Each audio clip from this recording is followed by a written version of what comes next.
All right, so I know it might be a little bit early to be talking about New Year's resolutions, but I want to talk about it right now because when we get to January, it's already too late. So let's talk about something that is fucking scary.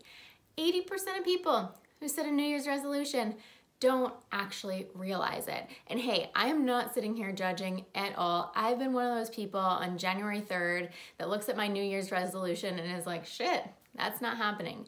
So this isn't about judgment. This is about talking about why that happens and giving you some tools and actually some psychology around how you can set yourself up to actually achieve your goals.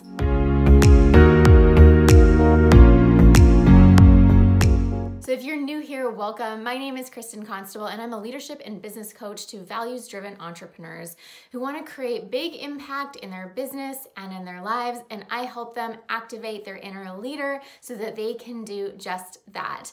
And every single Wednesday, a new video comes out on this channel online to help you do just that. So if you are a values-driven entrepreneur, make sure to subscribe so you get notified every single week when a new video comes online. All right, so let's dive into this stat. Why do 80% of people not realize their New Year's intentions? Actually, before even going there, I want to talk about why this is a problem. Because, obviously it feels good to achieve your goals.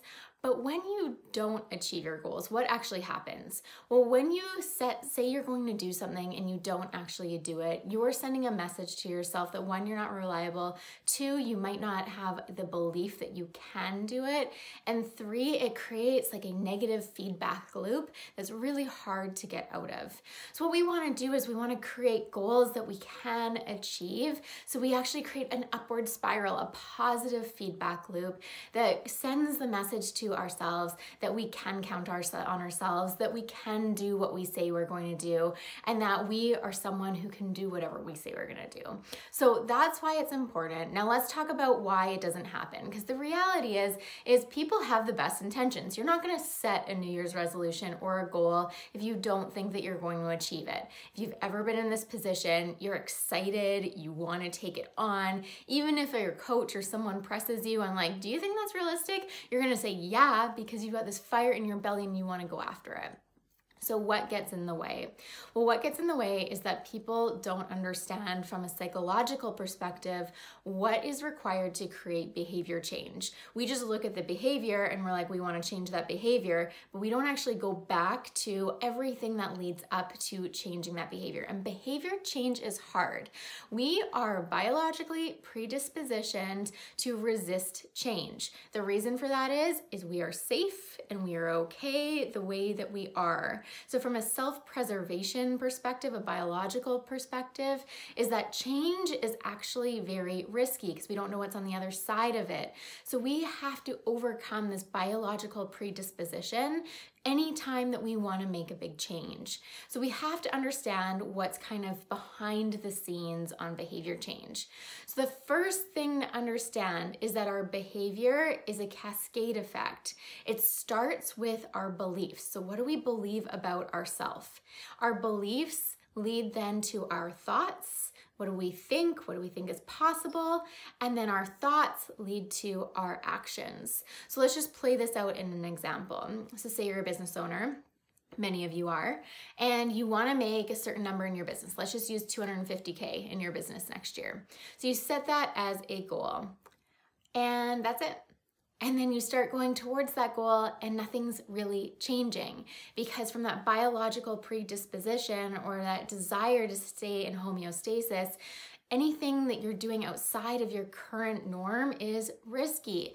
So you have to reverse engineer into your beliefs and your thoughts around what it will take to make 250K. So when I do this work with people, because this is often a topic I coach people on, is we look at their belief system. Well, what do you believe about making 250K?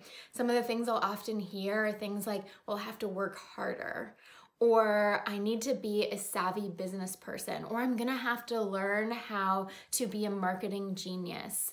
All of these create thoughts around who they are. Well, I'm not a marketing genius, or I don't really wanna actually work all that much harder.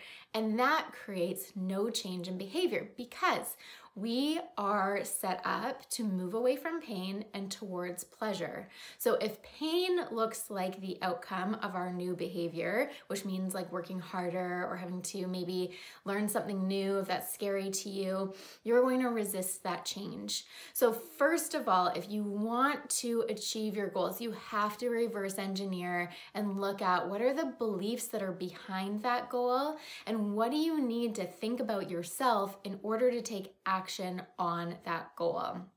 Beliefs impact thoughts, impact action. Okay, so that's the first thing, is understand the beliefs and the thoughts behind the action. Then the second thing is, no matter who you are, what goal you're getting up to, you're going to come across challenges, barriers along the way.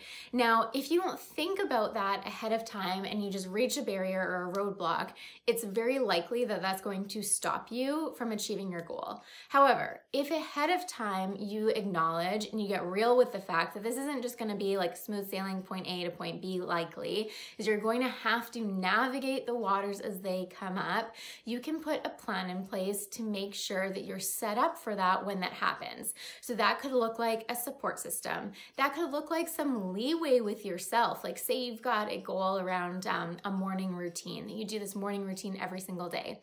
You could have an agreement with yourself that this morning routine is going to happen every single day, and if you don't do it one day, no big deal. You get back on and you keep going after that, but you never miss 2 days in a row. There you go. There's a plan of action for when you fall off the wagon. So that is the second point. The last point I want to make, and why so many people get hung up when going after goals, is that they create these massive goals that sound super exciting and are very inspiring, but they are way too freaking big. And the problem with that is we need feedback loops along the way to help us stay motivated and help us really understand that we're moving in the right direction. So anytime you've got a goal, I'm not saying don't create big goals, I'm saying chunk it down. Look at what is the first step that I could do? What is the first step that I could do that I know I'm not going to fail? It's very unlikely that I'll fail. So you can get some momentum going and you can actually set yourself up to win. Those feedback loops and little celebrations along the way are key to your success. So there you go. There's 3 reasons from a psychological perspective why goals don't often get realized. And I hope that's super helpful for you to kind of get in your own head and look at your own beliefs, your own thoughts, your backup plan, and how big of goals you're actually taking on. So you can see if you're setting yourself up for success, and 2020 is going to be the year where you realize all of those big, amazing intentions and goals that you set for yourself. So hope you enjoyed that. And if you need some support with goal setting, I'm going to share a goal setting blueprint in the link below. And this blueprint is a super easy way to do all of the things that we just talked about in like under 5 minutes. It's pretty awesome. So go check it out. Let me know what you think and declare one goal that you're taking on right now below in the comments. Thanks so much for being here and see you next week.